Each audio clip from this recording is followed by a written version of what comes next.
Capítulo 14. El primer sitio que apareció en la lista fue Wispedia.com y la página a la que remitía mostraba La bruja Mezcula, el orgullo de una bruja. Son llamadas así porque provienen de los profundos bosques de Mezcula en el oriente de Lituania. A diferencia de todas las demás, la bruja Mezcula no posee en su cuerpo marca visible de bruja, ningún signo de deformidad que delate su condición. Su única marca es su hermosura. Por este motivo es odiada por el resto de las brujas y para el común de la gente es muy difícil de descubrir. Se estima que viven alrededor de 200 años y no envejecen hasta el momento de morir. Su eterna juventud las obliga a mudarse de región varias veces en su vida para no despertar sospechas y evitar ser identificadas. Las brujas Mezcula se distinguen porque son poderosas, bellas e ingeniosas, pero esconden una gran debilidad. Pueden ser destruidas muy fácilmente. Para las brujas Mezcula, el amarillo es un color mortal y el simple contacto con una prenda de ese color es suficiente para acabar con ellas al instante. Se afirma que no hay nada más horrible que el espectáculo de ver consumirse a una bruja Mezcula cuando su cuerpo es tocado por un tejido amarillo. Por eso para ellas, no ser descubiertas es una cuestión de vida o muerte. El principal rasgo de las brujas Mezcula es su vanidad. Así como los vampiros necesitan sangre para alimentarse, ellas necesitan ser admiradas por lo que son, seres extraordinarios, y durante toda su existencia buscan ocupar posiciones de fama, poder o prestigio para sentirse satisfechas. Se consideran superiores al común de las brujas, a las que desprecian por considerarlas meras hechiceras resentidas, dedicadas a asustar niños, hacer pócimas y otros asuntos menores. El espejo del orgullo. La gran amenaza para las brujas Mezcula son las mujeres muy orgullosas. Son sus peores enemigas, porque ellas tienen el don de descubrirlas con solo mirarlas a los ojos. Y es tal el odio que sienten estas brujas por las mujeres orgullosas, que su placer consiste en hacerlas desaparecer en su propio orgullo. El hechizo de las brujas Mezcula se ejecuta en 3 pasos: encantamiento, hechizo y transformación. 1. Encantamiento. Cuando la bruja percibe o sospecha que ha sido detectada por una de estas mujeres, no puede perder tiempo. Tiene que atraerla, encantarla y hacerla hablar. Como sus víctimas siempre son mujeres vanidosas, la bruja no demorará en escuchar de qué se sienten tan orgullosas. 2. Hechizo. Al finalizar el encuentro, la bruja pronunciará su hechizo. Es un hechizo de palabras y lo dirá escondido en una frase amable, afectuosa, que anuncia amistad o unión con la víctima. Esas palabras, como un veneno, se apoderarán de la pobre mujer, que a partir de ese momento no podrá sacarse a la bruja de la cabeza.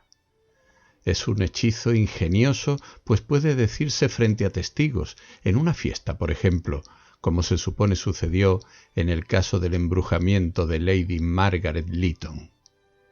Es común que la mujer hechizada sufra fatiga, cambios de humor, alucinaciones, y se observa casi siempre un notorio descuido personal. No se higieniza adecuadamente, no se peina, no se cambia de ropa. Esta etapa se prolonga entre 1 y 2 días. Mientras tanto, la bruja elegirá en qué ser u objeto convertirá a su víctima. Este tendrá que reunir 2 condiciones. Debe ser algo de lo que la víctima se sienta orgullosa. Debe haber tenido contacto con el cuerpo de la mujer en los 3 días anteriores a la transformación. 3. Transformación. Hay muchos tipos de transformaciones. En cada caso la bruja decide cómo la realizará. Después del hechizo, pasado el tiempo necesario, la bruja esperará a que la víctima se encuentre sola para llevar a cabo la transformación. El proceso demora varios minutos, durante los cuales la vanidosa mujer nota que sus formas comienzan a cambiar. Son momentos pavorosos, porque en esos momentos la víctima ve en lo que se está convirtiendo y cómo será por el resto de su existencia. En la creencia popular, la bruja Mescula hace desaparecer a las mujeres vanidosas. Esto se debe a que la mayoría de los embrujos Mescula se confunden con simples desapariciones. Sin embargo, se conocen 3 casos de transformaciones. Wanda Landowska, 1746. Wanda Landowska desapareció la noche del 17 de julio de 1746 en la ciudad de Cracovia. Pertenecía a la nobleza polaca y era una amante de las joyas. Todas las noches dormía con un collar de perlas y los pendientes puestos por las dudas de que despertase con la casa en llamas y hubiese que salir deprisa. Después de una jornada entera de entrevistar niñeras para su hijo Lucas, de 5 años, la señora Landowska se retiró a dormir, extenuada según la servidumbre. Al día siguiente permaneció en su cuarto durante todo el día. Cuando la fueron a llamar, a la hora de la cena, la señora Landowska había desaparecido. No fue sino hasta 3 años después, cuando su marido acomodaba las joyas de la familia, cuando volvió a ver a su esposa perdida. La encontró en un camafeo de ágata y oro. Solo se veía su cabeza, de perfil, inmóvil y con el cuello desnudo. Se cree que la bruja Mescula se hallaba entre las postulantes a niñera.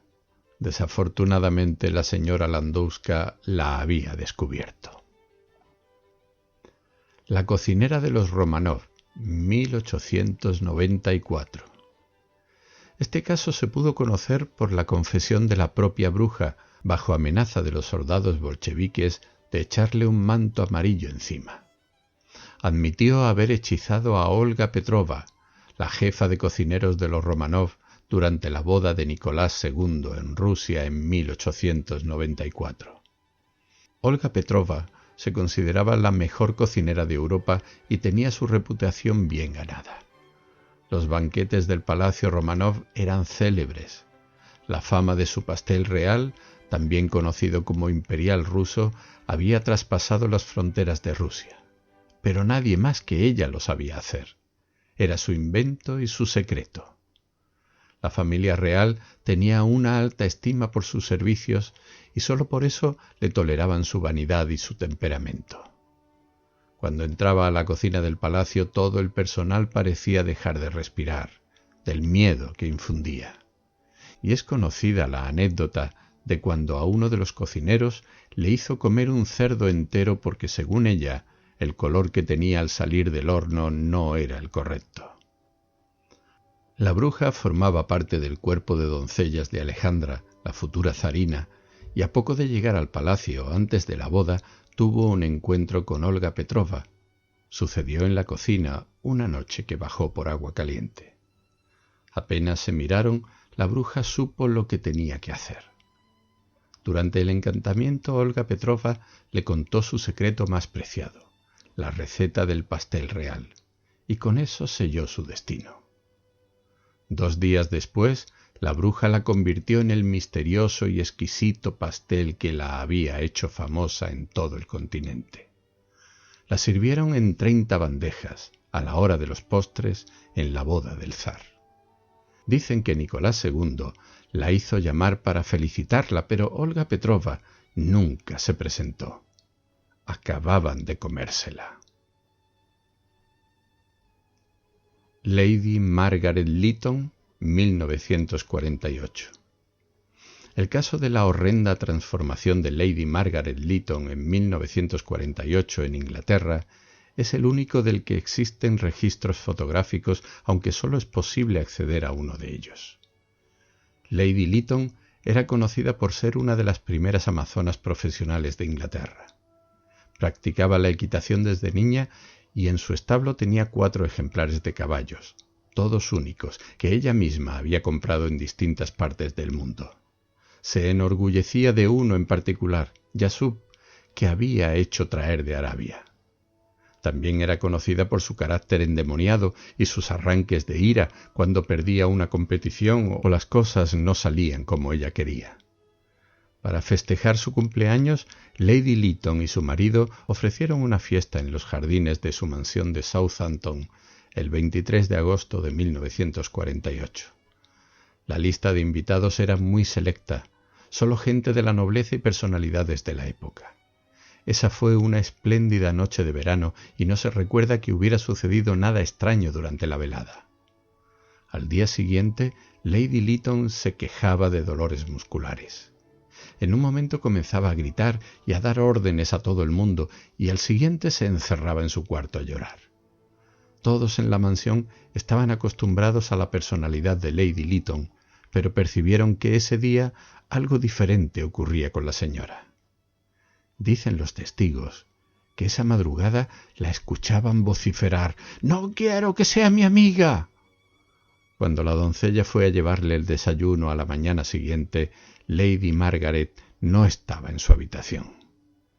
Casi al mismo tiempo, desde la casa se escucharon los ruidos de una agitación en el establo. Relinchos, gritos, el sonido de maderas al romperse y después el galope espantado de 3 caballos. Todos corrieron hacia allí para ver qué pasaba. Algunos testigos afirman que Yasub, el caballo árabe, ahora tenía cabeza de mujer. Otros dicen que no, que la cabeza había cambiado, pero que no era humana ni de caballo. Pero todos coincidieron en que las crines rubias y sedosas eran idénticas a la cabellera de Lady Margaret. El animal estaba aterrorizado. «Llegamos», dijo Edmund. El coche se detuvo frente a la casa de la señora Pinkerton. Capítulo 15. «Espérame aquí, Alice. Enseguida regreso con la abuela», le dijo su papá antes de salir del auto. «¿Puedo bajar?» «No. Tengo que ir al baño», mintió Alice.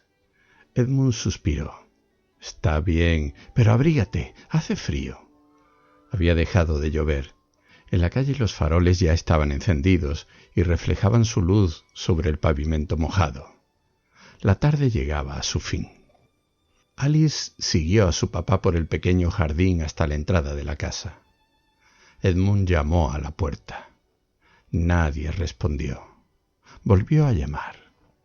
Alice miró con disimulo hacia las casas vecinas. Se preguntaba cuál de las dos sería la de la bruja. Ambas estaban completamente a oscuras. Ahora su papá golpeaba la puerta con las manos. Comenzaba a impacientarse. «Pensé que estaría lista», murmuró sacando un llavero de su bolsillo.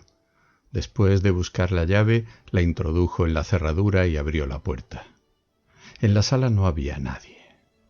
Edmund se precipitó al interior, mirando hacia todos lados, hasta que reparó en el bastón de la señora Pinkerton. Se hallaba reclinado sobre uno de los posabrazos del sillón en el que su madre había estado sentada esa tarde. Lo observó un instante y después hizo un gesto como si quisiera sacarse un pensamiento de la cabeza. Debe haberse quedado dormida mientras nos esperaba, y fue al pasillo que conducía hacia los cuartos de la planta baja, llamándola: «¡Madre, ya llegamos!». Mientras tanto, Alice no paraba de pensar. Si le decía a su padre lo que había leído en Internet, él sabría que ella había escuchado sus conversaciones. Pero ¿y si la abuela no aparecía? No, eso no podía ser. Seguro estaba dormida, como decía su papá. Iba a aparecer en cualquier momento. Dio unos pasos observando los muebles, las paredes repletas de cuadros, la chimenea, las lámparas encendidas. Notó que un cuadro se hallaba en el suelo, apoyado contra la pared, y el viejo teléfono de la casa descolgado. Su papá había hablado por teléfono con la abuela desde el auto. Recordaba su cara de preocupación cuando la llamada terminó. ¿Qué había pasado? ¿Por qué su abuela no había colgado el teléfono? Escuchó cómo se abría la puerta de una habitación y la voz de papá: «¿Madre?». Decidió ayudarlo a buscar a la abuela. Fue a la cocina. No había nadie, pero sobre la mesa vio un servicio de té. La taza estaba vacía. Tocó la tetera. Estaba tibia. Otra vez se escuchó la voz de su papá, ahora desde el fondo de la casa: «¡Madre!». Alice se quedó en la cocina. Seguramente allí había muchas cosas que la abuela había tocado. Vio sobre la mesada, al lado de la cafetera, un budín. ¿Lo había hecho la abuela? Se acercó para mirarlo de cerca. Parecía igual que todos los budines. ¿Estaba esperando ver a su abuela convertida por la bruja? ¿Eso quería ver? No, no quería ver eso. Su padre se asomó por la puerta de la cocina. Alice lo notó nervioso. ¿No tenías que ir al baño? Sí, papá, ahora. Por alguna razón tu abuela decidió subir a la planta alta. Edmund se dirigió a la escalera. Eso era raro. Alice sabía que la abuela hacía años que no subía las escaleras. No quería pensar en las cosas que podían hacerles las brujas Mezcula a sus víctimas. Fue al baño. En ese baño todo era blanco. Alice abrió el grifo del lavatorio y dejó correr el agua. A través del espejo vio que la cortina de la bañera estaba cerrada y no dejaba ver el otro lado. ¿Se habría fijado su papá detrás de la cortina? Se paró frente a la ducha y tomó aire. Había escuchado acerca de gente que tenía accidentes en los baños. Con cuidado, Alice extendió el brazo y corrió la cortina. Vio la ducha, un estante con elementos de tocador y un banquito de plástico. Nunca había visto un banquito en una ducha. La abuela se bañaba sentada en un banquito. Cerró el grifo y entonces, cuando abría la puerta para salir, divisó una cosa negra que cruzaba el pasillo. ¿El gatito Picasso? El gato. Tenía que saber dónde estaba la abuela. Picasso nunca se separaba de ella. Cuando Alice salió del baño encontró el pasillo desierto. Pensó que el gato había entrado al dormitorio de la abuela y fue hacia allí. Mientras tanto, oía a su padre abrir y cerrar puertas en el piso de arriba. En el dormitorio lo primero que vio fue la cama tendida y sobre la cama un bolso. En una silla había un piloto y en el piso 2 botas de goma para lluvia. Arriba del respaldar de la cama se hallaba colgado uno de los paisajes de la abuela. La abuela solo pintaba paisajes. A ella no le gustaban, pero le llamaba la atención que tuviera títulos.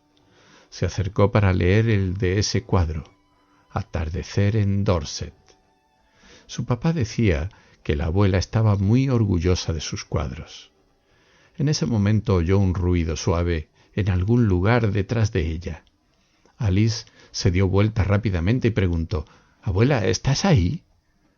Volvió a escuchar ese ruido.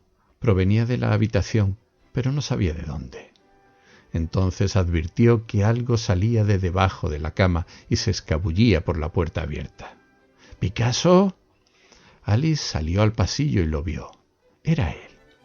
Desde atrás solo pudo ver el movimiento sinuoso de su cola. «¡Picasso!». El gato entró rápidamente a la sala. Parecía asustado. Ella lo siguió. Otra vez solo alcanzó a ver la cola del gato, que ahora se escondía debajo de un armario. Era el armario en el que su abuela guardaba los pinceles y sus cosas de pintura en un extremo de la sala. «¡Menino, ven!». Alice lo llamó. Pero el gato permaneció escondido. Su padre estaba bajando las escaleras. Por la expresión de su rostro, a Alice no le hizo falta preguntar. La abuela tampoco estaba en la planta alta. «Y no veo al gato por ninguna parte», murmuraba su padre. «Se escondió ahí». Alice señaló hacia el armario. «No sé por qué se esconde». «Tu abuela dice que no le gusto», respondió su papá con rabia, y se aproximó unos pasos hacia el armario. Y aunque Picasso estaba fuera de su vista, le gritó: «¿Y tú? ¿No viste dónde fue mi mamá, el gato sarnoso?». Su papá estaba perdiendo el control. «Lo vas a asustar». Alice lo defendió. Edmund hizo un gesto de impotencia y se desplomó en un sillón. Se sacó los anteojos y se pasó la mano por la frente. Alice nunca había visto a su padre así, totalmente desconcertado. Se preguntó si era el momento de decirle lo que había leído en el auto. ¿Iba a creer la historia de las brujas Mezcula? No, su papá no creía en esas cosas. ¿Y ella? ¿Creía? Si la abuela no estaba en ninguna parte, entonces... Picasso siempre se había dejado tocar por ella. ¿Por qué ahora huía? ¿Por qué no se dejaba ver? Alice se acercó cautelosamente al armario. «Ven aquí, mi Nino», lo llamó otra vez. El animal se removía en la oscuridad. Alice apoyó sus manos sobre el suelo, se recostó en la alfombra y comenzó a inclinar la cabeza para mirarlo. En ese instante se acordó de la cabeza de Lady Lytton, que no era humana ni de caballo. De un salto se incorporó y se alejó unos pasos. ¿Qué estaba haciendo? Se quedó parada, incapaz de moverse. Su papá en el sillón aún no se había puesto los anteojos, pero parecía mirar fijamente el bastón de la abuela. Y de pronto el gato salió del escondite. Atravesó rápidamente la sala para sentarse en el suelo, a un costado del sillón de la señora Pinkerton. Alice lo observó. Era el mismo Picasso que había visto siempre, nada anormal, negro, peludo, con cara de pocos amigos. Y no pudo evitar preguntarle, ¿dónde está la abuela? Edmund, que ahora se tocaba la cabeza entre las manos, creyó que la pregunta era para él. Ella debe haber salido un momento, es lo único que... Se le quebró la voz. A Alice le pareció que su papá iba a largarse a llorar, y al verlo sintió que ella también iba a llorar. Pero no quería. Tenía que hacer algo, decir algo. «Papá, ¿por qué ese cuadro está en el suelo?» «Tu abuela lo bajó ayer». «Lo bajó ayer», reflexionó Alice. Su abuela lo había tocado. Se inclinó para leer el título y lo leyó en voz alta. «Tormenta en Cornwall». Edmund giró la cabeza en dirección al cuadro. «Oh, hijo, ¿nunca dejará de llover en Cornwall?», le había dicho su madre por teléfono. Edmund conocía ese cuadro desde que era niño. La señora Pinkerton estaba orgullosa de la fotografía que había tomado durante aquella tormenta en Cornwall y que después había pintado con tanto realismo. El instante en que un relámpago cruza el cielo de noche. Con su luz blanca ilumina un viejo granero al costado de un camino. Se ven las oscuras siluetas de los árboles, torcidas por el viento. Se ve el granero, el cielo borrascoso, el camino. En el medio del camino hay una figura. ¿Qué hace eso ahí? Edmund no recordaba haber visto antes una figura en ese lugar. Allí nunca hubo una figura. Se levantó del sillón y se acercó al cuadro. Lo tomó con las dos manos y, sin dejar de observarlo, lo acercó a una de las lámparas. Se colocó los anteojos y miró. Era una figura humana, una mujer. Corría por el medio del camino con los brazos extendidos como si quisiera escapar de allí o como si pidiera auxilio. Entonces Edmund reconoció el cabello blanco, el viejo salto de cama, la misma expresión desesperada que le había visto esa tarde. «¿Qué estás mirando, papá?», preguntó Alice acercándose. Edmund sintió que las piernas le fallaban. Lo que estaba viendo no podía ser. El horror y el pincel le habían desfigurado el rostro, pero era su madre. Sola, en esa tormenta, adentro del cuadro, y un grito que no iba a terminar jamás. «¡Oh, Edmund, sácame de aquí!»,